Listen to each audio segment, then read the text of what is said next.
by the end of my video here, if you still think Trump is a racist and he's not condemning white nationals, I want it to be very hard for you to blow through your reasoning skills, your conscience, your wisdom, your knowledge, and all of that stuff. I want it to be a difficult task for you to continue embracing that narrative after I lay out this case.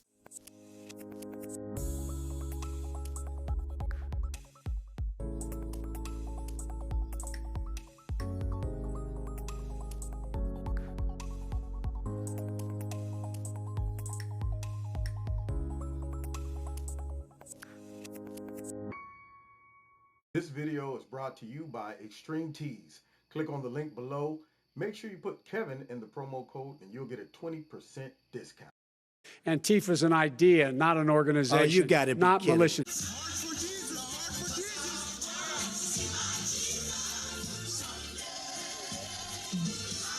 You saw that flag, right? With the cross on it? That's a known white supremacist symbol. So them going around pushing their Christianity on people who aren't even necessarily Christian, their obsession with their holiday, their obsession with freedom of speech marks that they want to hurt people.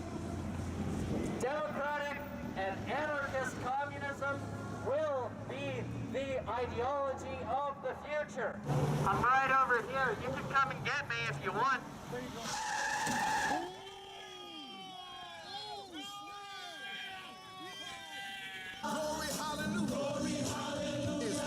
Antifa is an idea, not an organization. What's going on, America? It's Kevin from Kevin's Corner, where I try to make sense out of nonsense. And you know I ain't gonna come to you with no reckless, crazy stuff because I got a decent, normal IQ. I'm very aware of how politics work. I'm pretty aware of how marketing works, how manipulation works, all of those things. So when I come to you with something, it's going to be from a place of bringing all of that knowledge together and doing what most humans should do. Come up and arrive at some type of reasoning, taking account of all the other, scenarios and all of the other elements that formulate a narrative or shape your perception of life, things like that. You got to look at all that. You also have to check and see the motive of certain folks that are trying to talk you into something or to convince you of. It's kind of like a salesman. When a salesman come up to you and, hey, buddy, how you doing? You know what?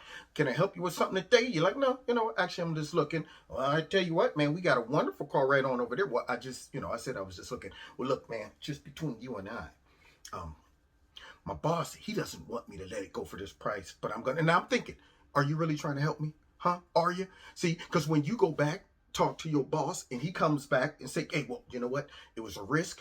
I almost lost my job. But for you, it was worth it. He was going to charge $10,000, but we broke it down to $8,000 just for you. My thought would be, well, now, why didn't you give me the $8,000 price up front? So what's your motive? Is it really to help me, or at the end of the day, you want to make some money? So don't feed me the boo-boo and tell me it's chocolate like the Democrats have been doing. And so now it's time for me to destroy them. Now, we all know what it is, y'all. The whole race narrative going on forever. And my first question that appeals to any common sense person out there listening to my voice is, do you really think the President of the United States, Donald Trump, is up in the White House as a full-blown, not even hiding it, racist, white supremacist? You know how crazy that is? That is like folks that really believed that the President of the United States was a Russian agent. That's the first thing that should hit your mind. How realistic is this? If Trump was a full-blown white nationalist racist in the White House without hiding it, without covering it up, without secretly having conversations with the other white nationalist racists in the White House, unlike, Lyndon B. Johnson. I mean, he, I love you black folk. And then in the down low, he's like, hey, man, we're going to have these blanks voting for us for the next 200 years. I ain't talking about that. They want us to believe that Donald Trump gets out there, gets on the microphone, address the American public, and straight up says, hey, look, man, this country right here was built by white folks. and black folks and others, they don't deserve none of this stuff. And frankly, I'd rather get them out of our country. Now, no one can contest to hearing something that clear, something that uncut when it comes down to concluding whether Trump is a racist or not. So then my secondary thought would be, what has made you think that Donald Trump is a racist? And especially if you didn't think he was a racist prior to him running for office and beating Hillary Clinton. At what point did your opinion or view of Donald Trump change? Did it change on its own, or was it persuaded in a certain direction from a group of people who got an invested interest? The folks that are selling the race narrative is no different than the car salesman. You have to ask yourself when you turn on CNN, MSNBC, listen to the Democrats, check for a second and say, what's your motive of telling me that Donald Trump is a racist? And is this just isolated to Donald Trump, or does this narrative seem to come up repeatedly on y'all side? So before we go any further, let's go ahead and go back in time. Let's check and see just how much racism plays a part when it comes down to the liberal media and the Democrats. And then we'll go from there. It's 2019. We're 2.5 years into the Trump presidency, and his racism is becoming more obvious. Basically, all-white rally that he held in Greenville, North Carolina tonight. Even though Greenville, North Carolina is about a third African-American by population, this is basically an all-white, or at least almost all-white rally that the president is holding. The bigots and the racists support him. He does not want to lose their support. And CNN got to lie and make up all kind of stories so they won't lose their support. Is the president a racist? 49% of people said that they believe President Donald Trump to be a racist. House staffers are, quote, terrified of what could be on Omarosa's next tape.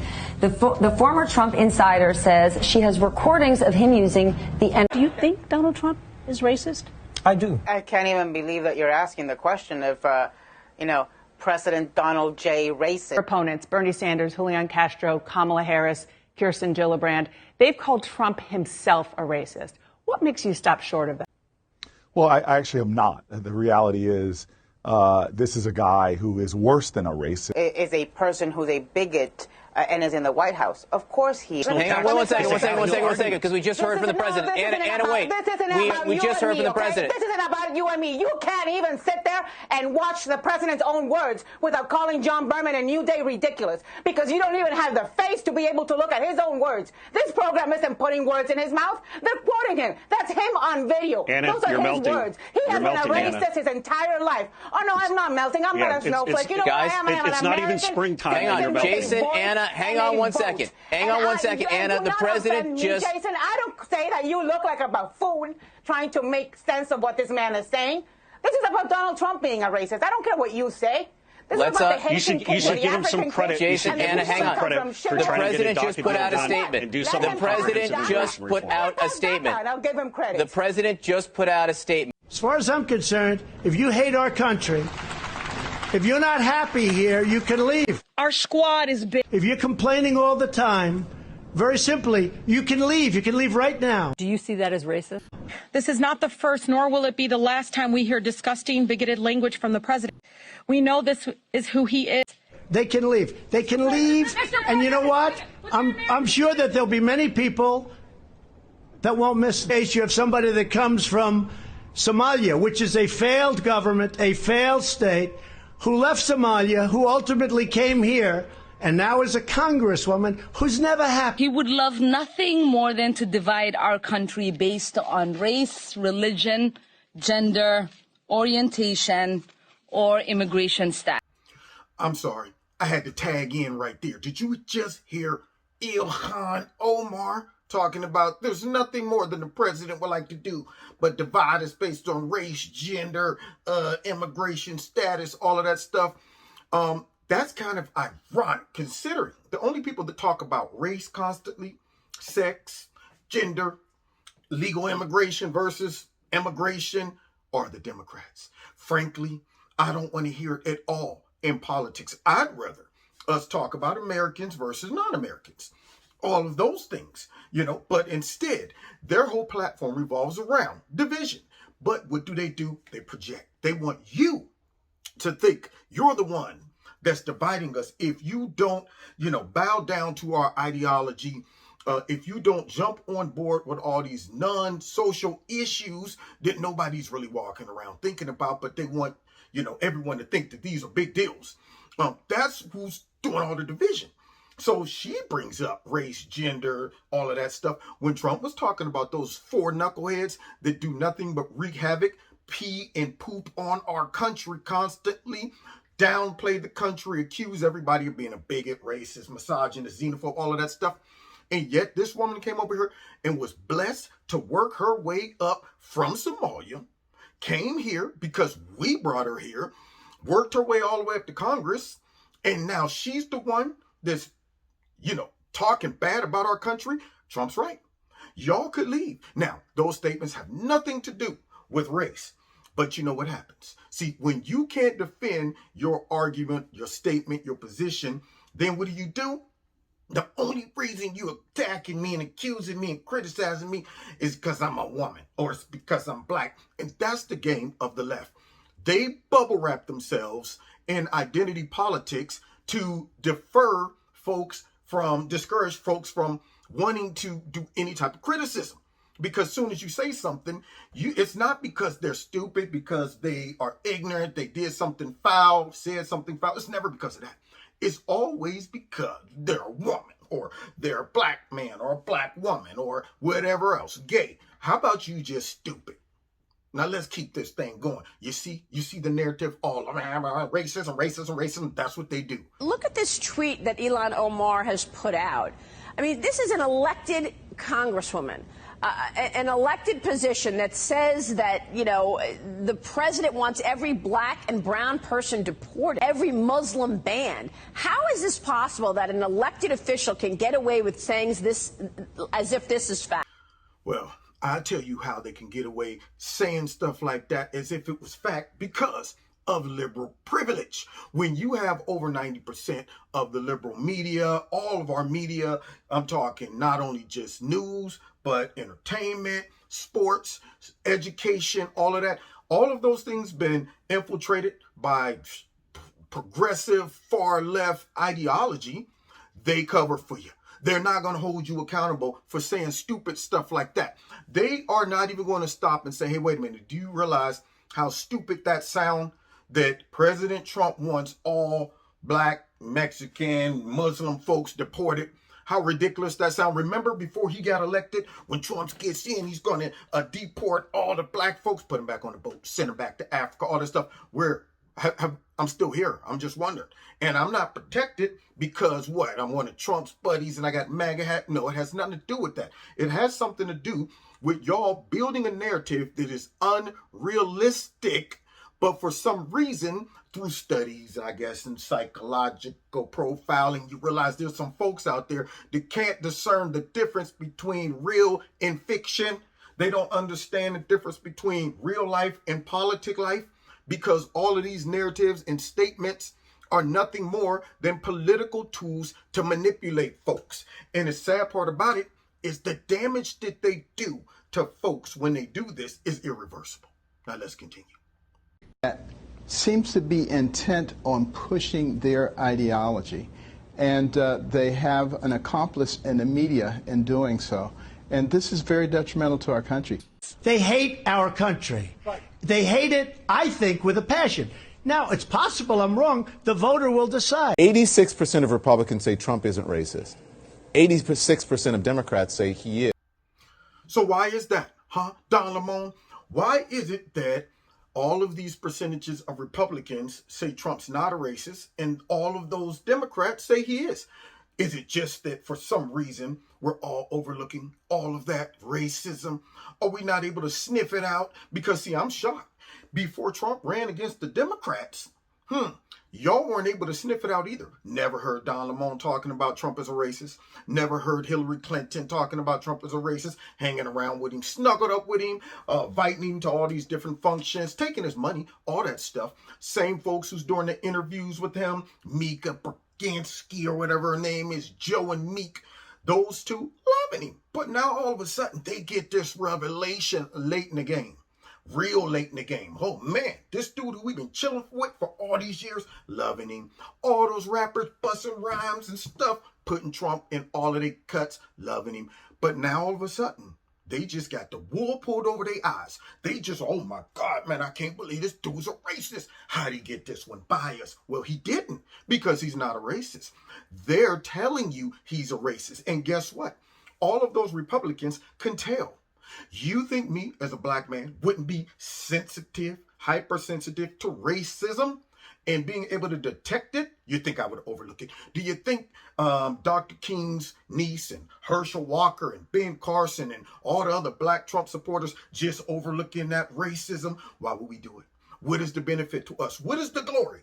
I mean, are black people going to cheer someone, throw us on their shoulders and start singing, "There he's a jolly good fellow"? No.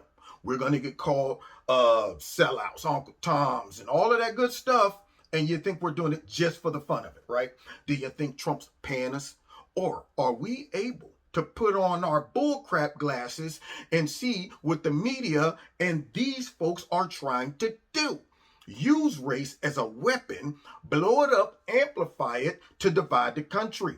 And all of those Democrats, for some reason, in that percentage that Don Lemon just highlighted, they're the ones that hear the dog whistle. The left's always talking about dog whistles, dog whistles. When I listened to Trump's speech, when he said if they don't like our country, they can leave, I didn't find that as racist.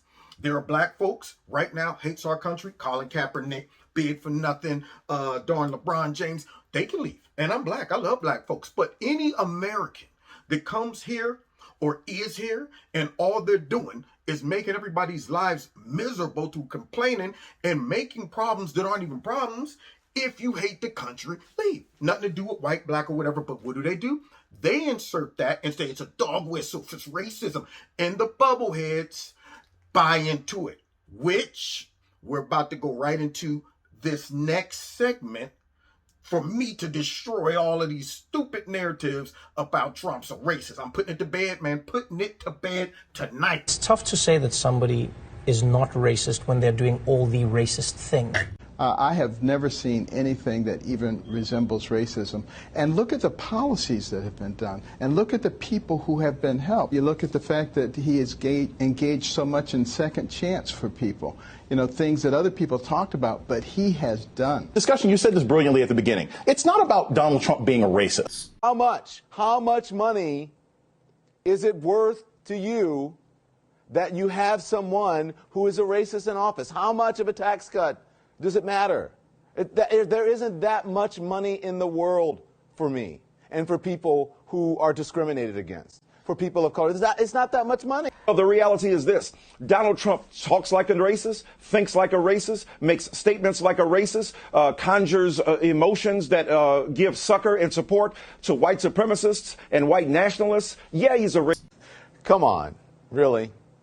Yes, he's not a bigot. I've already said, of course he is. Only Mexicans. Because he has an issue. The messaging from this president from day one has been consistently to disrespect and denigrate Latin Americans, black people, and he has been consistent. Well, I think the sort of hoopla as to whether or not the words he said were racist is a little bit beyond the point. I think what you have to do is focus on whether the person has done racist things. That is what makes someone racist. He says he's not a bigot.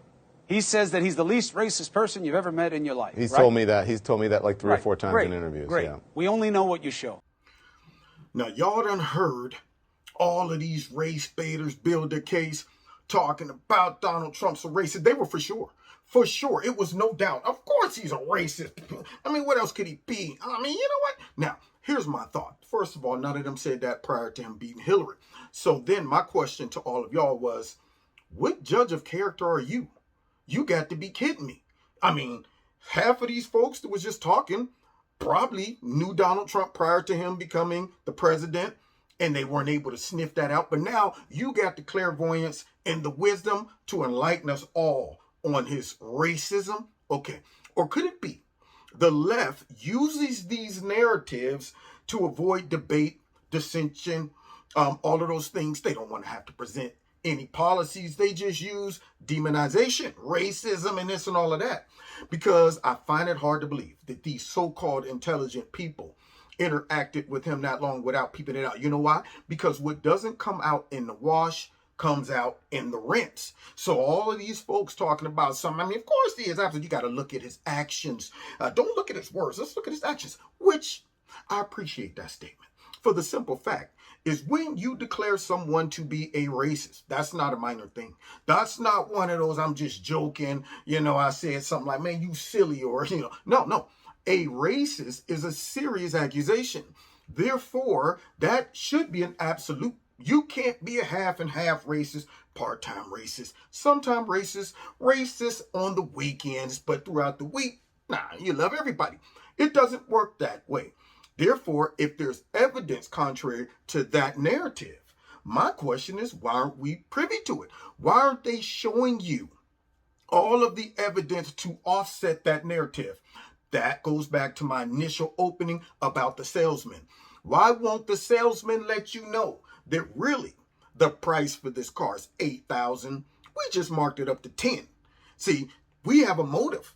That's why. We want you to think we're really caring for you and looking out for you, but really, we're trying to sell you something. And if you was really looking out for me, you would give me all the information. Same thing with the liberal media. Same thing with the Democrats. Why are they only giving you the information about Donald Trump and all of his racism and not giving you any of the information that would combat that narrative? Let's check out some stuff that I'm sure racists would do. Is Trump a racist? I don't think so. I've talked to a number of black entrepreneurs who back in the late 80s and 90s, early 90s, were trying to get financing. They couldn't. Somebody told them to go check with Donald Trump. So they come back and tell me they got a loan from Donald Trump. He gave them a term loan. Show up with the interest and the principal, one check. But they had to go see him personally. They independently relate this tale that when they saw him, he said, "This what you supposed to pay me? This our agreement?" I said, "Yeah."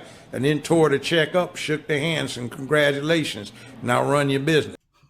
Now that sounded pretty racist to me, giving all of those black people loans, and then not even asking for them to repay the money. I wonder if Don Lemon ever did that. I wonder how many loans have Joe Biden given out to black folks, maybe Nancy Pelosi, the ones that are always talking about fairness, equality, racial justice, and accusing everybody else of being racist, white nationalist, bigots. I wonder how many times Bernie Sanders gave loans, how many times all of these CNN hacks gave loans, Chris Wallace, Cuomo. Why aren't they bringing this out? Why aren't they talking about that? Why aren't they doing their due diligence to go to New York and track down some of these folks that were recipients of these loans and say, how did you feel about Donald Trump giving you that loan? Do you think he's a racist? Why aren't they doing that? My gut tells me they're not doing that on purpose. And this was when? This was back in the 90s. See, most people don't even know this. He had a sister. Every time you saw him back in the 90s, fine paper bag, brown, beautiful black model. He likes fine women. He didn't have any problem with dating a black woman, walking her down red carpets. Well, I got to take my hat off to the Don. Don wanted to play in a swirl a little bit. He was dating a little mocha mama. You got to be kidding me. Wait a minute. So he set aside all of that white nationalism and racism to date a black woman? That's crazy. See, here is the illogical reasoning skills of folks who bought into the narrative. Had one person when I told him that, well, I mean, so what? The slave masters used to go into the slave quarters and mess with the slave women. Really? But did they take those slave women, dress them up, and take them to nice outings? Were they seen out in public, snuggled up with those slave women? No. Donald Trump was, huh? Yeah. And then those that, well, she's high yellow, she's very light-skinned, and really, is she black? Well, I mean, if you got some black in you, a lot of times folks just call you black. I mean, the way they attacked me when I talked about Sean King, who really isn't black, and then, I'm offended, man, that this man, just because he say he black, you should just accept it. No, I'm not accepting that. Y'all fought against me saying Sean King is not black, he has no black in him, versus that woman that Don Trump was dating. I can see a little bit of swirl in her. Might not be a lot, but I can see a little swirl in her. But I'm sure that was just a one-off. I mean, maybe Donald Trump decided for these 3 years, I'm going to go ahead and stuff all that racism and white nationalism in my drawer until afterwards, until I become president of the United States to unleash all of this pent-up racism that I've had for years. Most people don't know this. He was the finance man behind Jesse Jackson's 2 runs for president. Wow. Man, this right here is blowing my mind. Now, why would this white nationalist, racist, Nazi, xenophobe, homophobe, and all the other phobes decide to put his hard-earned white money towards Jesse Jackson's both failed campaigns? I mean, Donald Trump was just throwing money into the wind. There was no return on his investment. Not to mention, as you watch the rest of these clips, you're going to find that he did some other things for Jesse too. See, like allowed Jesse to rent from him. But wait, no, not rent. Gave Jesse some free space in one of his buildings. Now wait, last I heard, Donald Trump doesn't rent to black folks. This narrative of race is unraveling. Let's check out some more. He is not racist at all. The first time I met him, it was before we got into politics, was down at Mar-a-Lago. And he and I were talking, and someone came up to him and said, Mr. Trump, Rod Stewart is here. And he said, yeah, but this is Ben Carson. That's the kind of person he is. And you may remember when we were running for president at one of the debates, and I couldn't hear my name announced, so I was standing there. Everybody else gleefully walked past me, but Trump stood right next to me until they straightened it out. He lived in New York. Jesse Jackson gave him an award for the incredible things that he had done in the African-American community. And beyond that, in terms of reaching out and being inclusive, he's done that too. But he came to our business meeting here in New York because he has this sense of the curious and a will to risk to make things better. So aside from all of his style and his pizzazz, he's a serious person who is an effective builder of building with a builder of people. Last year, he was a part of our workshop, of our panel workshop on what are the challenges and opportunities. And so a year later, Donald Trump, for a few minutes, challenges and opportunities to embrace the underserved communities. Donald Trump. Jesse started off by saying most of the wealth in this country is in the hands of a few. Myself, is that a bad thing? What's wrong with that, Jesse? Now that's a whole heap of brothers sitting up in there enjoying Donald Trump's speech. Jesse Jackson, look here, Donald Trump has been very significant and brought this man in there. None of these black people sitting in there going, man, I'm not coming to listen to this racist, Nazi, fascist, xenophobe, homophobe. Why aren't they all seeing all of this racism leak out of Donald Trump? Where's all the white nationalism? This should be pouring out of this man's ears. Why is he even in there? How many white nationalist Ku Klux Klan member decide I'm going to go and speak at a group of all black folks? Yeah, man, go up in there and enjoy myself, joking and laughing, helping Jesse out, supporting his whole Rainbow Coalition mess, helping Jesse out with running for president twice, all of that, Jesse giving him awards. But this man is a white nationalist. I'm starting to question the whole motivation and objective of the liberal media and the Democrats by painting this man as a white nationalist and a racist without showing alternative information that just might offset that narrative. Let's continue in our research. He had an expression last year, the wall on wall must fall. And you haven't used it today, and I'm very disappointed in this, Jesse, because I thought it was a great expression. And I heard the expression about 14 times, and then he came to me at the end of the session, and he said, listen, I want some office space in your building on Wall Street, because the wall on wall will fall. And I said, it's okay, Jesse, I'll make a good deal with you. I'll get you some space. You'll pay about $40 a foot. And he said, no, I don't want to pay 40. I said, how about 30? No. It was the cheapest deal I ever made in the history of 40 Wall Street. Is that right? He got it for nothing. He's a very tough negotiator. Mr. Donald J. Trump. Trump the Dons on top of the boxing world. Here he is now, man. He walks into a room and the women start grabbing him and grabbing his ass and grabbing.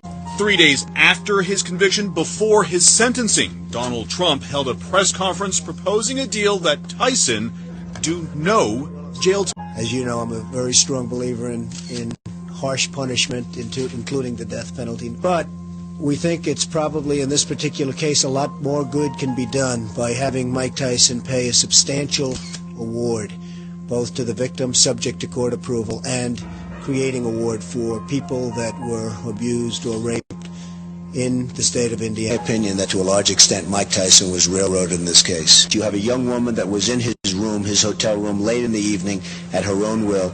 You have a young woman who was seen dancing for the beauty contest, dancing with a big smile on her face, looked happy as could be. You never heard anything about Donald Trump being racist until he ran for president. Wait a minute. What's this?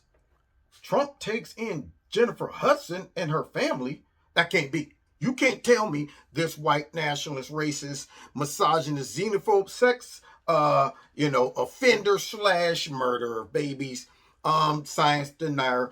Just go ahead and throw some other stuff in too while you're at it. For all the liberals and the liberal media, they don't care. They have no bounds when it comes to false accusations. But nonetheless, I have a hard time understanding why this racist would do something like this. And this was before he ran for office, before he became president. He wasn't a politician.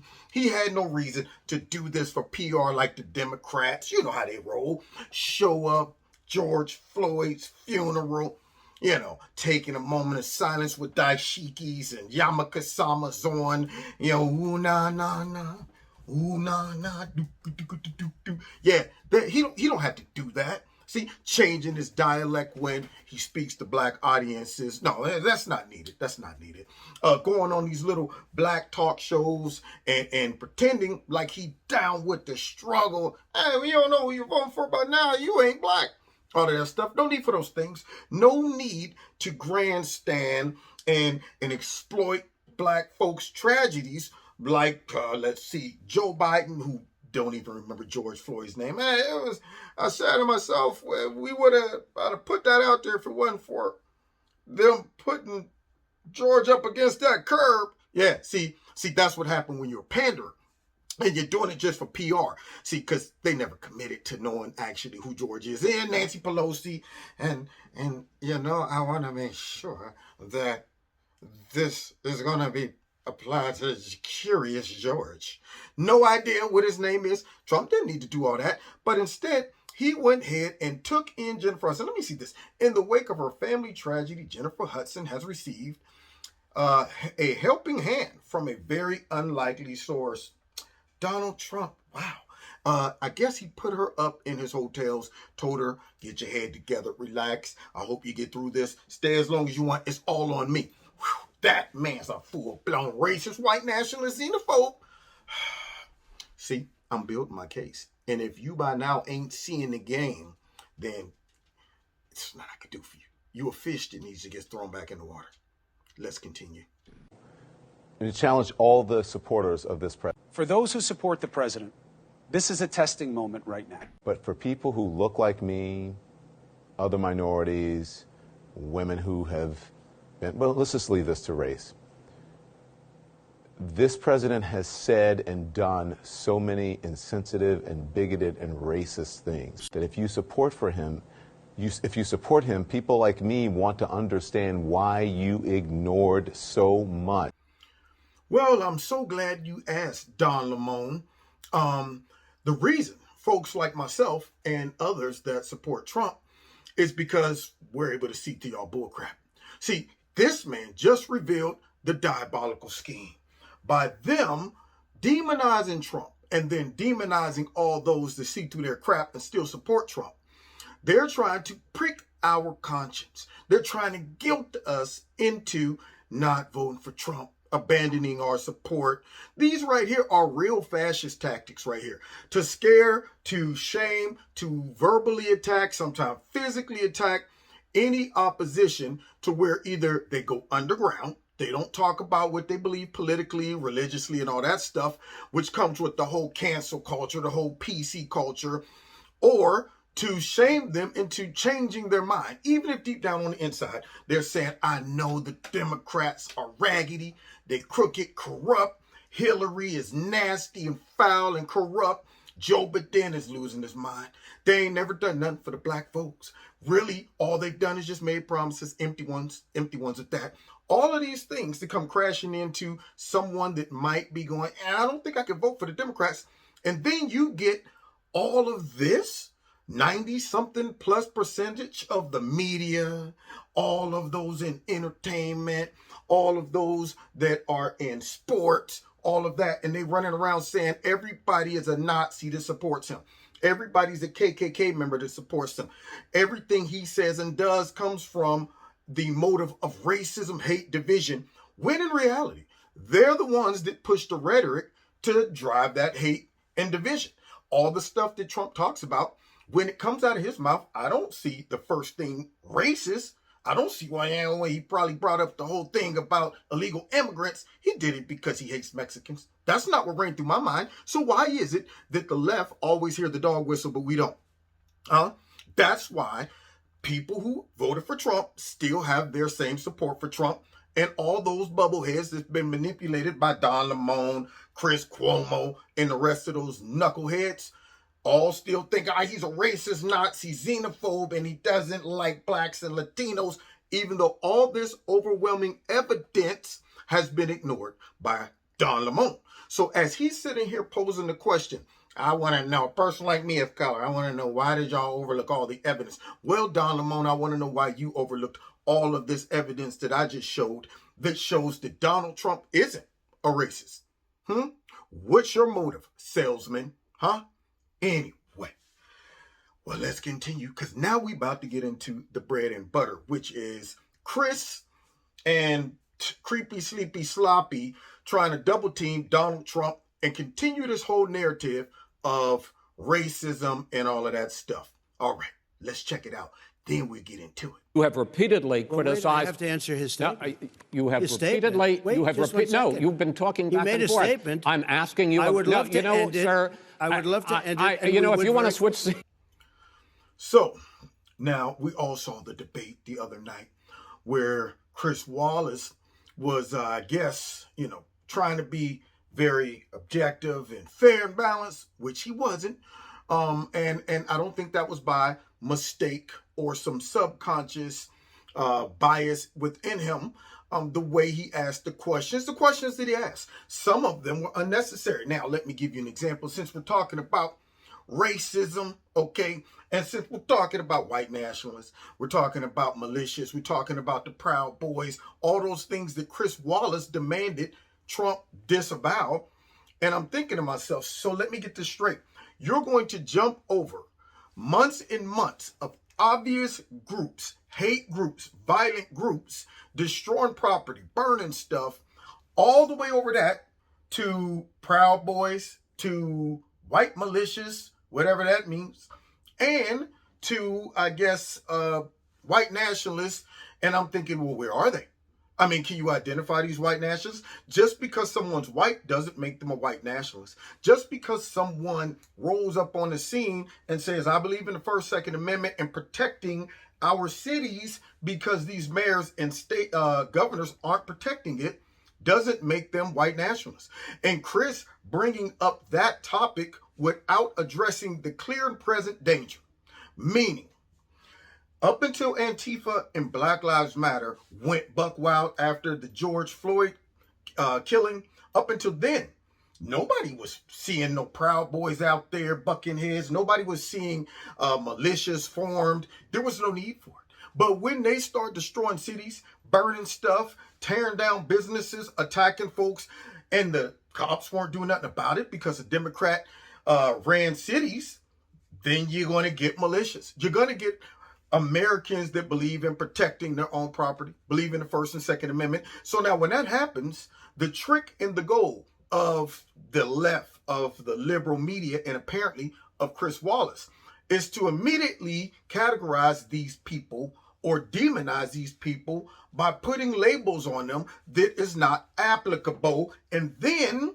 asking Trump to condemn them, which would make Trump end up buying into this whole race narrative and white nationalist narrative and all these narratives they're talking about as an uprising in America that isn't true. That would be playing into their whole game. Whoa. Their whole game is simply race, race, race. Now, you see these clear and present dangers of Antifa, Black Lives Matter. Not once has Joe come out and condemned them by name. Move, Gizmo. Sorry. Start that over. Now, you see Joe Biden, you see Kamala Harris bailing folks out that done destroyed property. You see Joe Biden taking a nap throughout all of the violence and destruction, then came out of nowhere once he realized his poll numbers were falling and pretended to care about violence. But he never called out Antifa. He never calls out Black Lives Matter. He just does this general condemnation, which the media, including this dude, Chris Wallace, didn't even ask him to do that. Trump brought it up. But nonetheless, Chris Wallace should have brought it up. Now, why is it that Chris Wallace would not address the obvious danger, the obvious violence that's going on, being perpetrated by Antifa and Black Lives Matter? Why wouldn't he address that? Why wouldn't he open up that question to Joe Biden right off rip? Instead, he attacks Trump. There's been a lot of criticism from you saying that the former vice president won't condemn hate groups like Antifa, but at the same time, he never asked Joe Biden to condemn Antifa. He just went straight to Trump. He said, basically, all those months of Antifa running around that we all witnessed, and Trump asking, why ain't Joe Biden, condemning them? Well, instead of asking Joe Biden, yeah, why aren't you condemning them? He decides it's more important to go and attack or ask Trump to condemn a group that isn't falling into the label of these hate groups or racist groups or none of that stuff. But we're going to go ahead and put our own label or narrative to these groups. And then ask Trump to disavow them as if these are real problems. Disavow them so that you could attack, in a sense, or silence or muffle the mouths of folks that simply want to protest peacefully, folks that simply want to protect their property. And if Trump would have went ahead and said, yeah, all right, all of those people I disavow, they weren't talking about real white nationalists when he asked that. They weren't talking about real, Nazis and all the stuff they're talking about. They're talking about folks that just disagree with this crazy, aggressive, liberal agenda and movement and the violence that comes with it. And therefore, any of these folks that have the nerve to say, not on my watch, gets thrown in to the category of white nationalists. So what they're really trying to do, along with Chris, is create a new category for white nationalists, a new category for patriots or militias that want to protect their property, their country, and so on and so forth. They're creating a new narrative, a new white nationalist, a new hate group, which these are not hate groups. These are groups that I looked at what Proud Boy does, their group. I looked at that. I see the militia, all of that. And the other groups, they don't come in with swastikas and stuff. They don't come in talking about we're white nationalists, white power, man. They come in talking about we're patriots. And see, to the left, patriot means white nationalist. Patriot means white supremacy. And Chris did that on purpose. He purposely ignored Joe Biden labeling Antifa as an idea and not a group. He purposely ignored that and said, let's pick the non-problem, the non-issue, the one that hasn't been destroying America for the last 4 months or so. Let's pick that to go after Trump. But skip holding Biden accountable to respond and condemn Antifa and the violence that comes from Black Lives Matter. And that is why Chris Wallace is a full-blown hack. Get him out of there. Now let's continue. The end of the segment, we're moving on. He didn't take them. Well, Vice President, no. Can I be honest? It's a very important Try to be question. honest. He stood up. No, he stood up, the answer to the question is no. Ukraine. No. Now, I just find this a little interesting here because, you have Chris right here not addressing something that I think is very serious. This man right here has never given a logical reason or answer why his son was making all that money. From now we find out the Russians, Ukraine, and China. This man might become president. His son collected a whole bunch of money from those countries. So who's to say his son and all of his dealings that most likely Joe was involved in, or at least was used as leverage to make these deals? I mean, you're telling me that doesn't make Joe Biden compromise? You're telling me that that's not newsworthy? You're telling me that Chris right here is not going to let Trump push that issue? Because, see, I want to know. I want to hear from Joe Biden's mouth how he can justify his son making all of that money. But Chris bails him out. See, that's how I know they're tag teaming. The real issues that exposes corruption, real racism, lawlessness, Chris abandons. He gives the whole I'm just going to let you slide through with a raggedy answer to Joe Biden, but then he wants to get tough with Trump. He wants to get aggressive with Trump, and then going to try to muscle him into a confession to support a narrative that's not even a real issue in America. You know how it is, y'all. Oh, man, black people are constantly being hunted every day by white cops, but yet the stats doesn't show that. The stats do show a real problem that the Democrats ignore, which is gang violence in all of these democratically ran cities are resulting in thousands of black men being killed every year. But somehow, right over their head, that's not the real problem. Let's deal with the minor problem. I mean, a very minute problem that pops up every blue moon. Let's highlight that, blow it up, cause folks to get into an outrage, divide the country, and make it seem like this is an epidemic. And then when folks don't embrace it as that, let's call them insensitive. Let's call them racist. Let's call them white nationalists. And let's bully them into accepting that narrative. And if they don't, like Christians try to do, then we'll say, well, why wouldn't you condemn white nationalism? Why wouldn't you? And I'm thinking, how many times do Trump have to do that? Why does it keep coming back up? Is this an ongoing problem? Has that problem trumped all of this Antifa rioting, all of these Black Lives Matter violence, all of that? Has white nationalism, has militias, all of that, have that trumped these things? Are those bigger problems than what we've been seeing for 4 months? Because my question to bootleg Chris is, why would you not address those and put those right up under Joe's nose and ask him, why haven't you condemned this? Are you willing to condemn it now? Say it. Say it, Joe. No, he didn't do that to him, but he's going to do it to Trump. Let's continue in this mess. You have repeatedly criticized the vice president for not specifically calling out Antifa and other left-wing extremist groups.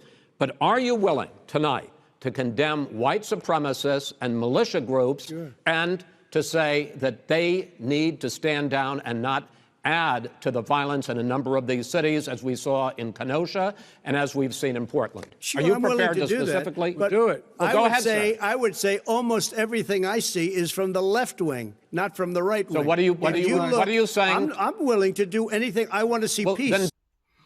So, okay, now I got to expose Chris and tell you why this guy should never be a commentator.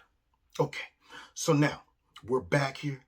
we done went full circle, ring around the rosies, pocket full of posies concerning racism and condemnation for white nationalists, white supremacists, and all of that stuff, because he's approaching this as if Trump has never done this. See, they have an ongoing, repeated false narrative that for some reason everybody forgets and feels the need to badger him every time he's in front of a microphone, as if he's a full-blown 100% KKK member up in the White House, never denounced, never addressed racism, never denounced white nationalism. How many times must you do that? You think they would do that to Barack Obama? Huh? Do you think they would do that to creepy, sleepy, sloppy, slimy Joe? No, they have not done that to Joe once. They have not sat there and said, hey, Mr. Creep, Sleep, Slop, Slime, are you willing to condemn Antifa, Black Lives Matter? How about will you condemn the clear and present danger that is happening right now in all of our faces? But for some reason, we find it more advantageous and necessary to ask Trump about something he condemned many, many times over and over again, but just for farts and giggles, let's make sure that he does it again. Thus, when he kind of bypasses it, what do I hear the next day? Why ain't Trump condemn white nationalism? Why ain't he? Because he sees the game. He know what they're trying to do. They are not pressuring Creep, Sleep, Slop, Slime to condemn Antifa. So why is Chris bringing up darn white nationalism and all that stuff? I mean, maybe his interpretation of what went down in but where was they? Portland, and what went down in the other state where the one dude got shot for acting a fool. It'll come to me in a second. Right now, I'm in a rhythm. Anyway, bottom line, they are interpreting those incidents as what? Violence from the right? I mean, I looked at the footage. I know the case. I've seen what they did and what their intentions were when they got there. I saw the antagonist come along to stir up the trouble. But yet Chris won't even acknowledge that. As a journalist, you should be well aware that the narratives that they've been painting for what took place in both of these cities were not white nationalists and all of that stuff. So as he tries to block any type of criticism of Antifa and all of that by lumping patriots, by lumping folks in there that just want to protect their own business, what he is doing is trying to block the criticism and the ability to address Antifa, whether it be over the microphone here or in person. Chris right now is trying to block all of that by saying anybody that goes and opposes them, anybody that goes down there and march is antagonizing things. And they're probably white nationalists, Proud Boys / malicious, going there just to exercise their white privilege. You see the game? So just for fun, since they don't remember at all Trump ever condemning any of these things, let's go back down memory lane and afterwards ask yourself, how many times is enough condemnation? Well, you've got David Duke just joined, a bigot, a racist, a problem. I mean, this is not exactly the people you want in your party. Yeah, David Duke and all were disavowed.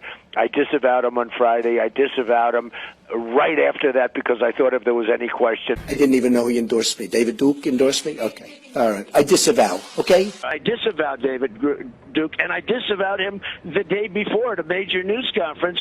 David Duke is a bad person who I disavowed on numerous occasions over the years. I'm saying to myself, how many times do I have to continue to disavow people? So are you prepared right now to make a clear and unequivocal statement renouncing the support of all white supremacists? Of course I am. Of course I am. I mean, there's nobody that's done so much for equality as I have. Racism is evil, and those who cause violence in its name are criminals and thugs, including the KKK, neo-Nazis, white supremacists. I disavowed David Duke all weekend long on Facebook, on Twitter, and obviously it's never enough. I disavowed him every time I speak to somebody virtually, and they just keep it going. They keep it going. And I'm not talking about the neo-Nazis and the white nationalists, because they should be condemned totally. Now, are you seeing a pattern? I'm just saying. I just sit here and watch the president disavow. I disavow. The one video, he disavowed David Duke way before he even got in politics. But for some reason, Chris has amnesia. For some reason, Joe Biden has amnesia. Well, he always has. But, you know, the rest of them, all of these narratives coming out about Trump supports white nationalists. He never disavowed. How is it that their short-term memory is just gone? Everything. They forget so quick that this dude disavowed multiple times. You know what they're doing? They're recycling the narrative. They're hoping all those bubbleheads that bought into the narrative keep forgetting and never see this footage. Why are they not showing this footage to y'all? Why do they want y'all to just think Trump has never disavowed any type of racism, white nationalism, and all of that stuff? Why can't they get their facts straight? Why do they need to keep bringing up that issue? See, you have to understand, that issue goes back. It goes way back, all the way to Charlottesville and all that stuff and this and that. But this Antifa issue is front and center. This is a hot topic. This is a right now problem. This is something that's been going on that none of the Democrats have addressed or dealt with or disavowed, including Joe Biden. But for some reason, let's go back and make sure, just in case we missed it the first 15 or 20 times, that Donald Trump disavows white nationalism, these militias and all of that stuff, who isn't stirring up none of this trouble, ain't burnt down one business, ain't jumped or attacked one person. But yet, Chris finds it necessary to bring up an issue that he knows the answer to already, that Trump already done disavowed. But nonetheless, he's a hack. And he brought it back up to change the narrative away from real, clear and present danger like what's going on in all these funky, nasty, dirty, liberal cities. And some folks just can't see it.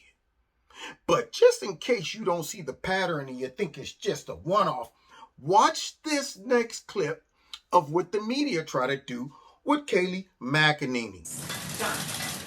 Kayleigh, if I could start off, I'd like to ask you for a definitive and declarative statement without ambiguity or deflection. As the person who speaks for the president, does the president denounce white supremacism and groups that espouse it in all their forms? This has been answered yesterday by the president himself, the day before by the president himself on the debate stage. The president was asked this. He said, sure, 3 times. Yesterday, he was point blank asked, do you denounce white supremacy? And he said, I've always denounced any form of that. I can go back and read for you in August 2019, in one voice, our nation must condemn racism, bigotry, and white supremacy. In August of 2017, racism is evil, and those who cause violence in its name are criminals and thugs, including the KKK, neo-Nazis, white supremacists, and other hate groups. I have an entire list of these quotes that I can go through with you. He has condemned white supremacy more than any president in modern history. Just to clear it up this morning, can you, naming it, make a declarative statement that you denounce, that the president denounces it? I just did. The president has denounced this repeatedly. The president was asked this. You're contriving a storyline and a narrative. I'm just asking you to put this to rest. I just did. I read you all of the quotes, and if you need to see them in writing, I will put them in an email. Hold on. So, Kayleigh, can you right now denounce white supremacy and the groups that espouse it? The president has denounced white supremacy, the KKK, and hate groups in all forms. He signed a resolution to that effect. The president just last week, perhaps you all weren't covering it, but just last week expressed his desire to see the KKK prosecuted as domestic terrorists. This president had advocated for the death penalty for a white supremacist, the first federal execution in 17 years. His record on this is unmistakable, and it's shameful that the media refuses to cover it. Okay, did you see that? What say you? As you sat there and watched that clip, did you have a little common sense seek in and say, wait a minute, why isn't this guy getting the hint? What is his motive? Why can't he understand what she's saying? See, I'm no genius, but I get it. I understand that not only did she addressed that topic and say Trump has done it. She went down the line, talked about all the times he has done it and so on and so forth. But this guy's pushing the narrative. I understand. But See, you don't understand, because when you hit me with the but, that means that everything I said leading up to that, you just disregarded. Yeah, I understand, but that's not good enough, because see, I need to keep pushing this narrative. I need to make you go above and beyond measure to continue to grovel, beg, and fuel this narrative that we are plagued with white nationalism. We're plagued with all of this white supremacy, and we're not. But if it surfaces and it's obvious, then of course the president will address it and condemn it. But what he's not going to do is start labeling everything and everybody as white nationalists that the left don't like. See, that's a form of manipulation. Let's make him address and attack our enemies, because if he doesn't, we'll call him a racist. And here's Kaylee laying it out, but that's not good enough for this dude. I guess he's not getting it. I mean, I thought he was supposed to be intelligent. How many times she got to go over it again? I just did. Did you see? You see her expression? Because when I watched it for the first time today, I felt the same way.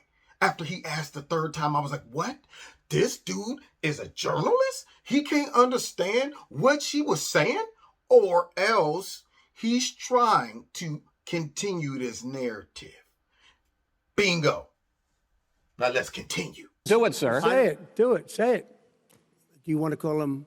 What do you want to call him? Give me a name. Give me a white name. Supremacists and who would right you like me to condemn? White supremacists and right Proud militia. Boys, stand back and stand by. But I'll tell you what. Somebody's got to do something about Antifa and the left, because this is not a right-wing problem. This is a left-wing. This is a left-wing problem. Now, did y'all see the double team? You know, you got Chris going, are you willing? Huh? Do it. Huh? Do it. And then you hear Joe, yeah, say it. See, because they're trying to double trap Trump.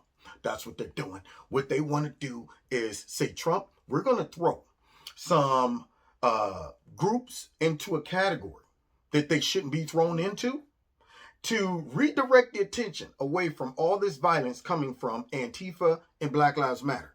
We're not going to challenge Joe on those things.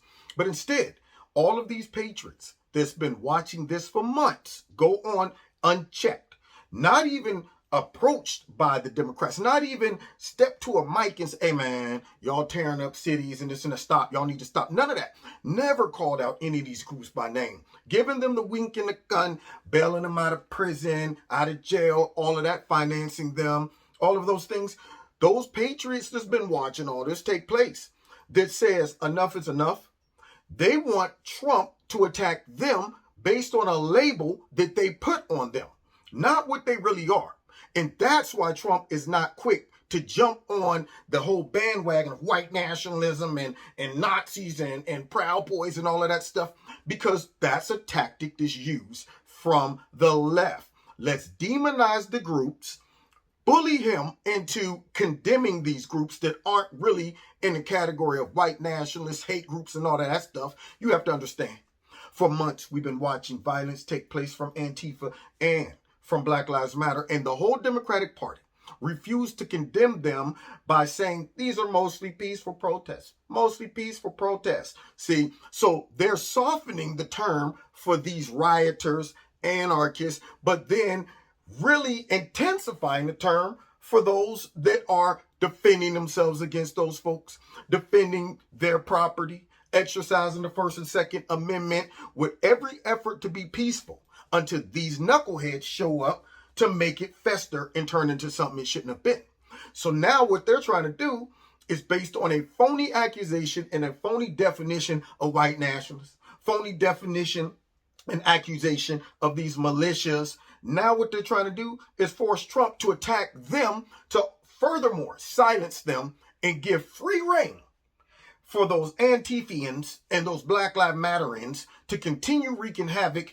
And the only reason things get out of control is when these white nationalist groups show up and start trouble. Oh, only time it gets out of, you know what? They sat back for months watching this stuff go on before they came off the bench. Sitting there going, is somebody going to take care of this? Nobody? Okay, y'all just going to sit back and let them burn down our cities? Maybe we should go ahead and become a militia, because that's what is a real good reason to become a militia. It's not for just nothing. We see anarchy. We see folks tearing up stuff. That's the time, if never before, to say, let's become a militia. if the police and our leaders won't stop this mess. So what do Joe and Chris do? The militia that's doing the job of the police, those that want to protect the country, they throw them in the categories white nationalists and say, now Trump, condemn them, and if you don't, you're a racist. You see the game, and I hated to have to expose them just like that, but I do it, and I do it again.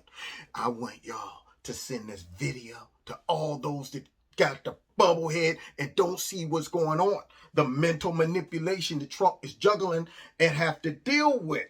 By the end of my video here, if you still think Trump is a racist and he's not condemning white nationalists, I want it to be very hard for you to blow through your reasoning skills, your conscience, your wisdom, your knowledge, and all of that stuff. I want it to be a difficult task for you to continue embracing that narrative after I lay out this case. I don't want you going, well, I don't care. He didn't lay it out good enough for me. No, I want it to be crystal clear. So you will be aware of your ignorance and your allowance of yourself to be manipulated by these bums. That's what I'm talking about. Let's finish this out. White supremacist. Antifa's an idea, not an organization. Oh, you gotta be not kidding. militia. Now, did you hear that garbage? I mean, you mean to tell me Chris, the old wise one, the one who is the narrator numero uno, and this man let that go? Antifa is not an organization. It's just an idea. It's just an idea. So could Trump have gotten away with that about these white nationalists? What if he said, you know what? White nationalism is just an idea. It's not an organization, which actually it is. It's just an idea, not an organization. If Trump would have said that, Chris Wallace would have fact checked. Well, actually, Mr. President, that's not true. There's been recorded cases of Antifa, white nationalism, but yet Joe gets away with it. And what does Chris do? Pivots. No, okay, that's enough. Let's move on. And I'm saying to myself, Chris, you just let that slide. You badgered Trump to embrace, accept, and denounce white nationalists. And then when it came down to creepy, sleepy, sloppy, slimy, he gets away with saying, Antifa is just an idea. It's not an organization. Okay, well, if that's the case, then I'm thinking that, you know what? Systemic racism is just an idea. It's not a real thing. Organized crime, the mob, all that, just an idea. It's not a real organization. Let me see what else. Oh, Crips, Bloods, just ideas, not real organizations. Almost everything could be applied to that statement. Just an idea, not an organization. It's not real, just a concept. It's all in everybody's mind. But somehow all those people with those same ideas have a tendency to all get together on one accord and release those ideas in the form of burning down stuff, beating people. Ideas don't do that. People do that. Organized people. All these individual ideas allow these folks to assimilate real quick in almost every application. They just all know somehow, like bumblebees. Just, you know what? My gut tells me that we should all be here at this time, at this purpose. We should all go to this U-Haul where somehow the ideas in my head are, there's probably stuff in here for us to riot with. And yet, there it is. This is amazing that this man threw that out there. But it's also good because it shows their game. It shows the manipulation. It shows the bias. It shows the fact that they want to paint Trump as embracing white nationalism, but not Joe as embracing anarchy, true full-blown socialism, and all of that, and fascism. Just go ahead and overlook it because those kids, this is what Antifa are working for that dude. Black Lives Matter, working with the Democratic Party. And that's why this man gets off with never having to denounce Antifa and Black Lives Matter. But yet Trump gets badgered. But you know what's crazy about that? Because see, Creepy, Sleepy, and then, you got Chris Wallace. They want to identify all these groups that maybe add to the violence instead of standing down. And notice they only address groups that they think are predominantly white because their assumption is only white patriots would not want Antifa and Black Lives Matter coming into their neighborhood, tearing up stuff. Only white patriots would take to the streets in the pickups with all of their Confederate flags, go out there protesting with the AR, in Joe's words, AR-14s, all their AR-14s for trouble. According to Chris, only white militias, only Proud Boys, white nationalists would stir up trouble in their cities when folks like Antifa and Black Lives Matter come wreaking havoc. So they wanted Trump to denounce all those. But let's take a look at this next group of people who confronts Black Lives Matter and Antifa. And I wonder, why didn't Chris and Creepy Sleepy bring this group up and say, we want you to denounce them as well? Let's take a look. Bring your ass down here then. Oh, baby. Oh, baby. Bring your ass down here then. Fucking baby. I ain't seen one of you motherfuckers when their kids got killed. Just shut up. I'm out here every motherfucking day. I'm out here. Y'all don't come out when the kid gets shot. Y'all come out when it got something to do with the fucking police. We out here every day watching our kids get their brains blew out with no fucking funding, no resources, but you motherfuckers getting all the resources, and y'all want to come over here and disrupt our motherfucking neighborhood. Now stand up if I'm wrong. Tell me I'm wrong if I'm wrong. I don't see none of you motherfuckers when these kids getting murdered. Don't forget about them motherfuckers on the other side too. That ain't no shit. The other motherfuckers over there that ain't no shit. Don't forget about them bozos too. Fuck, you gonna have a red nose on up under a mask. Oh yeah. See, right there, who were they? The brothers, the jungle. De La Soul, from the soul. Black medallion, no gold. Hanging out with Poss, hanging out with Mace, buddy, all in my face. Yeah, the brothers was out there talking about some. Y'all only show up when cops kill one of us, but y'all ain't down. Y'all ain't really down here for the real struggle. Y'all ain't really about Black Lives Matter. Y'all are being driven by Joe Biden, his whole crew, all of those leftists, all of those globalists, just driving these folks into these black areas, pretending that they coming in to fight for them justice and equality and against racism as they tear up black businesses, burn down black businesses, attack some black folks. Those folks ain't coming in there really fighting against racism. They're wreaking havoc. They're coming in to destabilize our society and paint the narrative that America is a racist, divided country and is out of control.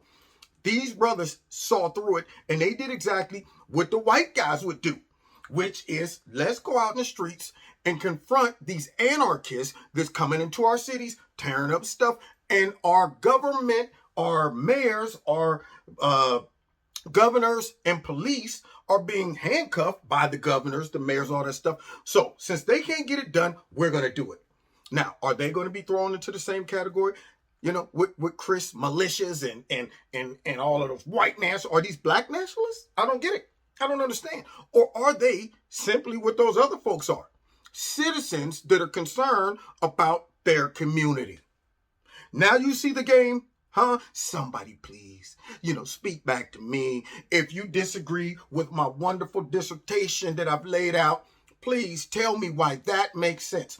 Why these folks aren't considered black nationalists, white nationalists, or militias, nothing. They're just considered concerned black citizens with common sense to see that democratic policies suck, and they are encouraging folks to come in and tear up their neighborhood while the same Democrats tell them that it's for your own good. We love you. We're fighting for justice and equality as we let them tear up your neighborhoods. These folks see that. Same thing with the folks that were out in Portland and all that. But for some reason, those folks are called white nationalists. You see it? Hopefully you do. If you don't, you're about 18 years behind in your understanding. Now, with that being said, as we close out, I got a couple questions for Creepy, Sleepy, Sloppy, Slimy, and for Chris. Because, see, the Democrats, they are the kings and queens of disavow, denounce. That's their game. Let's go ahead, demonize. Let's go ahead, misinterpret. Let's go ahead, add stuff to somebody's statement, throw our own narrative on what they said, even though that's not what they said. all of that with our help from our friends in the media, backing us up, pushing the narrative to help divide. And then we just stick a mic in all the Republicans and conservatives' face in the president and just say, you denounce, do you disavow? But it's funny how they never do that to their own. So I'm going to have to do it for them, y'all. Man, I didn't want to have to do this, but it's greater than me. It's greater than me. Oh, they make me do their jobs. Hold on, y'all. Okay. Excuse me. Creep, sleep, slop, slime. How would you like to be called? Is it just creepy, sleepy, or sloppy, slimy? All okay. So it's creepy, sleepy, sloppy, sleazy, slimy. Okay. So Mr. Sleazy Slime, I noticed that you want folks to disavow a lot of things. So therefore, I have a list of things I want to see you disavow, since no one else and the media has the guts to ask you these questions and make you disavow these things. Because, you know, I understand the Democrats are hypersensitive to sensitive topics of racism. So with that being said, here's a few things I need you to disavow, Creep Sleep. Then why does a man who has expressed outward admiration of a famous KKK leader continue to be allowed to represent one of the two major parties in the United States as its presidential nominee? I'm talking, of course, about Joe Biden, the man chosen to eulogize Robert C. Byrd, former KKK leader. But ladies and gentlemen, of course, it's more than the name we're not going to forget. It's his courage. Oh, courage. He died like he lived. Really? Not like it. He died like he lived. Oh, his run it life. back. He never stopped fighting. How? How many people would have hung on as long as he did? How many people would have had the ability to get back out of that hospital bed and get in a wheelchair and come in? He loved Robert Byrd. Vote for this. He never stopped thinking about his people. He was a friend. Oh, a friend. And he was a mentor, and he was a guy. There are white niggers. I've seen a lot of white niggers in my time. I'm going to use that word. He was fiercely devoted, as you've all heard, to his principles. What principles? Even once he became power. You mean white man? He always spoke truth to power, standing up for the people he proudly was part of. When he was over there in Iraq for a year, people would come to him and talk about what was happening to them at home in terms of foreclosures, in terms of bad loans that were being, these Shylock. Easy on the Shylock comment. These women and men while overseas. Poor kids are just as bright and just as talented as white kids. Oh. In Delaware, the largest growth in population is Indian Americans moving from India. You cannot go to a 7-Eleven or a Dunkin' Donuts unless you have a slight Indian accent. If you have a problem figuring out whether you're for me or Trump, and you ain't black. Now that hurt my feelings, Creep, Sleep, Slop, Slime, because I happen to be black and I'm voting for Trump, but I guess according to you, I got to turn my blackness in. Oh, man, it's always keep happening to me because I'm smart enough to see through the Democrat stuff. So every time I expose them, they make me turn my black card. Get me sick. But I did miss one thing. He also needs to address the fact that it was Creep, Sleep, Slop, Slime who wrote that crime bill. And it was also Creep, Sleep, Slop, Slime in closing that says he doesn't want his kids growing up in a racial jungle. Now, why aren't Chris and the rest of the media busting down his door every single day, all day, demanding that he disavows Robert Byrd? All those harsh words he said back in the day when he was locking brothers up, when he was being insensitive about Indians working in, those corner stores, all that. Why isn't he disavowing all of that? Where's the microphones and the constant bombardment to make him disavow 20, 30, 40, 50 times? Crickets. They're not coming. Because I just had to expose this is all a game. A psychological game that they're playing. Trump sees it. I see it. Supporters of Trump see it. Folks in the middle are waking up and seeing it. And it's that population out there for whatever reason. They can't see it. So I put this long video together for those folks, and for those that already know the truth, but just don't feel like arguing with folks all day about why Trump's not a racist, just send the video to them. If this doesn't work, nothing will. They're beyond repair. Now, you've been listening to Kevin and Kevin's Fun. Don't forget to hit like, share, subscribe, and the notification button. As I was eating my fish, listening to Creep, Sleep, Slop, Slime up here late at night doing this for not for me, but for the American people. Yeah, that's what I was doing. So God bless y'all. Hit like, share, subscribe, notification button. Find me every Wednesday live in Kevin's Corner on Facebook, YouTube, radio, blog, talk show, all that good stuff. Video will probably be demonetized. So if you want to donate to Kevin and Kevin's Corner, feel free. Links below the video to do that. And I'm going to be coming up with my own new platform where I can say and do what I want. So stay tuned. I'm talking real soon. So anyway, I'm excited about that. And don't forget to also check out Extreme Tees, my sponsor, where if you put Kevin in the promo code, you'll get a 20% discount. Links below this video. All right. God bless. See y'all next time in Kevin's Corner. Now I'm going to get back to eating my fish, which is my favorite dish, but without no money is still a wish, because I don't like to dream about getting paid, so I dig into the books of the rhymes that I made, and now the test to see if I got pulled, hit the studio, because I'm paid in full.